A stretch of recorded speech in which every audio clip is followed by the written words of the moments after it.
God bless America. Hello, everybody. I am the Talk Radio Protege, and this is the Protege program.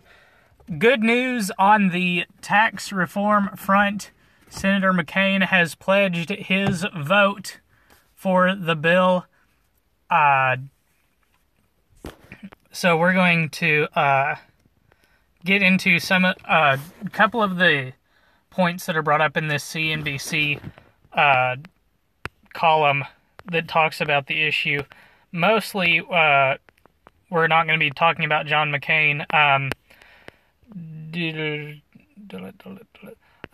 Did he say, does it say in this column? I don't remember.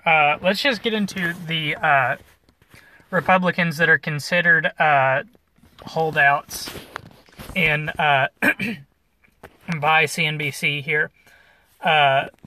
An expected yes vote from Lisa Murkowski. Remember, she was one of the senators that voted against the Obamacare reform. She's supposedly promised a yes vote on this tax reform bill, even though it does contain a repeal of the mandate, the Obamacare mandate.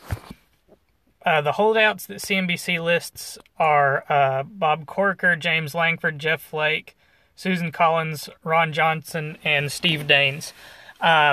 Corker, Lankford, and Flake were the Budget Committee members who were concerned about the deficit, and I guess to a lesser extent the debt. Mostly all the concerns that I was reading about were the deficit. They did pass the bill through their committee, so I'm expecting that they're happy with it. Otherwise, they wouldn't have pushed it through the committee. So I'm considering them yes votes at this point. I'm thinking, I heard, and I don't remember if this column talks about it. We'll look as we continue on. I saw from one source that Ron Johnson is a definite no at this point in time. Now, Johnson, I believe, is the senator from Kansas who's very, very concerned about lowering taxes and leaving the government in a place where they don't have money to spend because of what Kansas did, where they lowered their state taxes into oblivion, and they continued to spend money out their wazoos, money that they ended up not having. So then they had to raise taxes to make up for the small-scale economic things that happened there in Kansas. I believe that's Ron Johnson. Can't quite recall off the top of my head if that's him or somebody else. Steve Daines is one of the individuals that wants bigger tax breaks for pass-through businesses. The bill is still being tweaked, so I assume they'll be able to get his vote. Susan Collins, I'm just marking as a no in the voting column. Susan Collins is the other senator, as well as Murkowski and McCain, that voted no on the Obamacare reforms, and she's just a liberal. She doesn't want the Obamacare mandate repeal to be left in the tax reform bill, but I wouldn't be surprised if that line item was removed from the bill and she still voted no. At this point in time, I'm expecting a 50-50 split on the Senate floor, with Collins and Johnson voting for no on the bill. That would bring us to a tie situation where Senator McCain Vice President Pence would cast the tie-breaking vote, and so we would have our tax reform, we would have our Obamacare mandate repeal in place. Now, the big reason that I wanted to talk about this column in particular from CNBC, okay, there it is, yeah. So remember, the only reason McCain voted no on the Obamacare repeal was because it didn't go through the quote-unquote regular order. McCain said his concerns about regular order were satisfied during the tax process. So our wise and great prophet of order in the Senate, Cardinal McCain, has decided that the tax bill has gone through enough processes that he can be content in voting yes on the bill. But this paragraph here is what I really wanted to talk about. The senator also addressed the tax bill's repeal of the Obamacare individual mandate, which requires most Americans to have health insurance or pay a penalty. Scrapping the measure would lead to about 13 million more people uninsured, with average Obamacare premiums rising 10%, according to nonpartisan Congressional Budget Office estimates. This is, here, McCain called the individual mandate an onerous tax that especially harms those from low-income brackets. That's good to hear, but it makes me wonder why he voted against the Obamacare repeal. It's kind of like his principles take a back seat to the process that the Senate is supposed to go through as it passes bills. Or perhaps McCain's number one... That's the word I'm looking for. McCain's number one principle is that the Senate goes through the right processes. Seems kind of strange to me, but to each his own, I suppose. But it's this one sentence, scrapping the measure would lead to about 13 million more people uninsured, with average Obamacare premiums rising 10%, according to nonpartisan Congressional Budget Office estimates. First of all, the Congressional Budget Office is not nonpartisan. Okay? The way that the Congressional Budget Office does its analysis is skewed towards the Democrat side. Many Democrat measures are structured in such a way as to provide no economic impact, no heavy economic impact in the immediacy, in the here and now. And even those that do, like expanding welfare programs or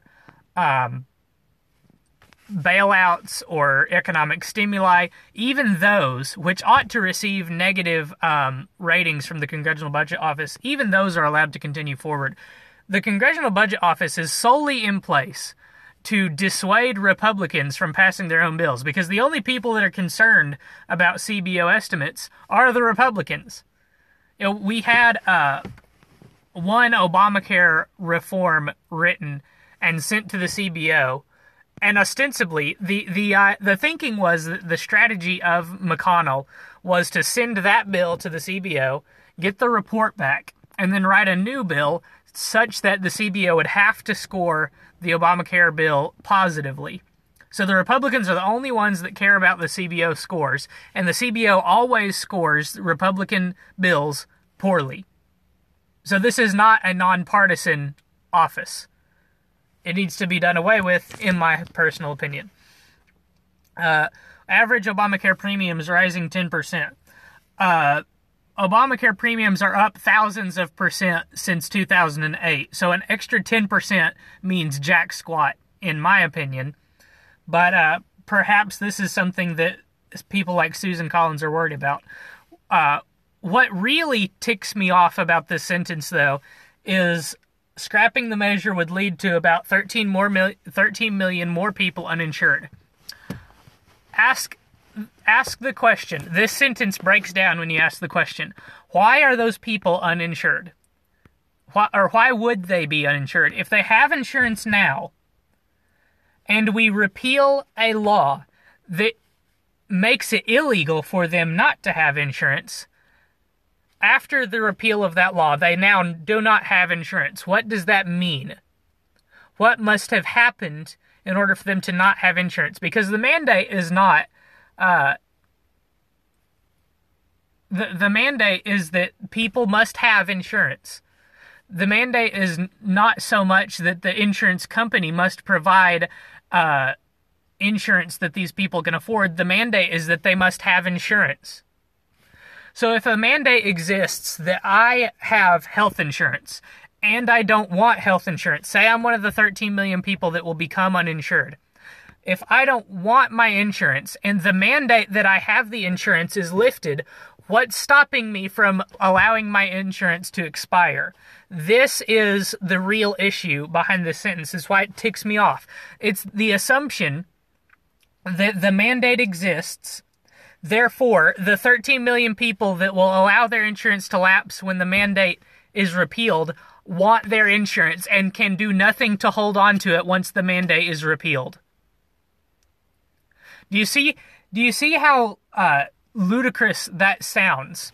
The assumption that a mandate generates desire for insurance and does not in fact generate people that just have insurance and don't actually desire it.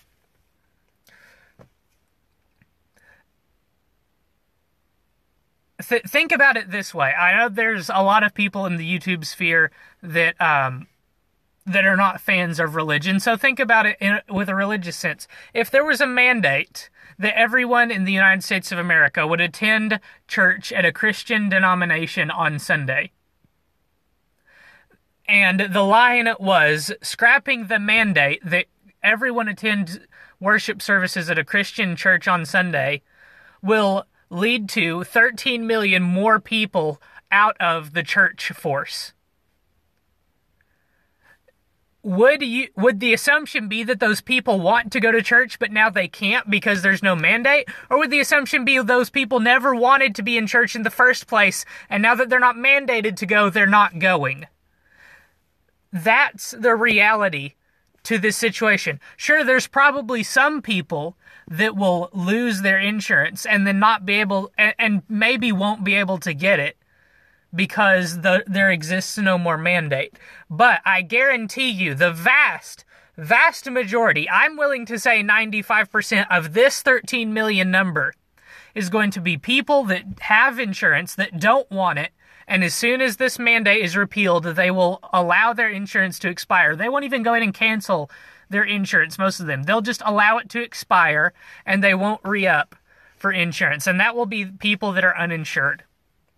Because the fact of the matter is, if something is not free and not required for basic sustenance, there's going to be people that choose not to get it.